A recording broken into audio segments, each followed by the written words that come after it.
Good day mga kosa. Good news sa mga nag-aabang sa motor na to dahil opisyal na nga pong nirelease ni Euro Motors ang Griffin 180cc na binansagang Aerox Killer. Sinubukan natin ito at nasakyan kaya maibabahagi ko sa inyo ang first impression natin sa Griffin 180. Sasabihin na din natin ang complete specs, details at kung magkano ang price na opisyal pati installment nito dito sa Pilipinas. Nitong last October 2024 nga ay nag-grand launching si Euro Motors dito sa atin na bago nilang scooter na si Griffin 180 or bago ilabas ito ng Euro Motors ay naipost na to ng isang vlogger sa Thailand kaya pinagkaguluhan nito agad sa FB. Pero nung nilabas ni Euro Motors ito noong October at nakita ko ng personal ay talaga namang napawaw ako at hindi tayo papayag na hindi natin ito masakyan or masubukan. At trending din pala ang vlog natin dito last October dahil sa mga sari-saring komento ng mga Aerox user regarding sa design nito. Kaya bago natin pag-usapan ang performance review ay unahin muna nating simulan ang detailed specs nito. Let's go! At ito po ang official specs ni Griffin 180 na inilabas ng Euro Motors sa atin ngayong 2025. Si Griffin 180i meron pong 180cc, single cylinder, single overhead camshaft, 4-stroke at 4 valves. Sa bore and stroke nito meron itong 63 by 57.9 mm, 180.4cc, compression ratio niya 11.7:1. Electric fuel injected na rin po ito at ito malupit, liquid cooled na din po siya. Ang kanyang maximum output power ay 17.4 at 8,250 RPM. Maximum torque mataas 15.7 Nm at 6,500 RPM. And again, 180cc po itong si Griffin 180i. Pagdating naman po sa preno, naka-dual hydraulic disc brake na po ito kaya naman talagang malupit. Front and rear, naka-disc brake na po siya with combination braking system or CBS. So dun pa lang medyo okay na siya compare sa Aerox na available sa atin ngayon dahil naka-dual disc brake na ito. Pagdating din sa suspension, yung front telescopic front suspension nito ay regular lang naman or standard front telescopic suspension. Then sa likuran naman niya, ito yung malupit. Rear dual shock absorber with sub-tank na po ang suspension ni Griffin 180i. So yun pa lang, another upgrade na naman compare sa Aerox dito sa atin sa Pilipinas. Naka-subtank na ang kanyang rear dual shock absorber. And syempre, next natin ang mga gulong. Ang size nito sa harapan is 180/14. Then sa likuran naman po ay 120/70/14. Both tubeless na po yan.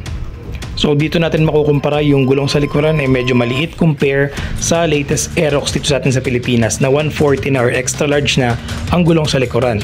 Pero dahil nga mas maliit ito, tsak na mas mabilis ito compare doon sa atin kasi nga 180cc din ang displacement nito. Pagdating naman sa dimension, meron itong 1970 by 700 by 1150 mm.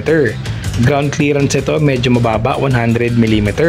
At ang kanyang fuel tank capacity, 6.5 liters.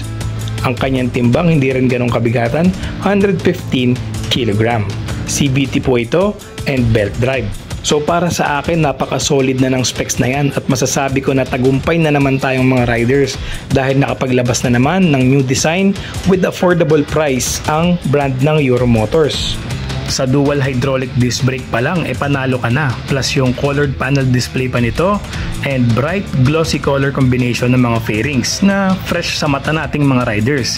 Isa na din kasi ito sa mga tinatawag kong hashtag modern day specs na motorcycle scooter na masasabi ko dahil meron din itong ignition start and stop system, headlight and DRL switch, naka-projector na rin po ang headlight nito, and unique CVT case cover na walang katulad. At yung rear dual shock absorber niya naka-subtank na. Para bang yung sa Aerox Turbo sa Indonesia. Napakaangas ng tindig nito at syempre yung malupit doon, no need for karga ng makina dahil nga 180cc na si Griffin 180i. Talaga namang panalo. Sa murang halaga tayo ay pinasaya ni Euro Motors. Ngayon, magkano ba ang official price nito?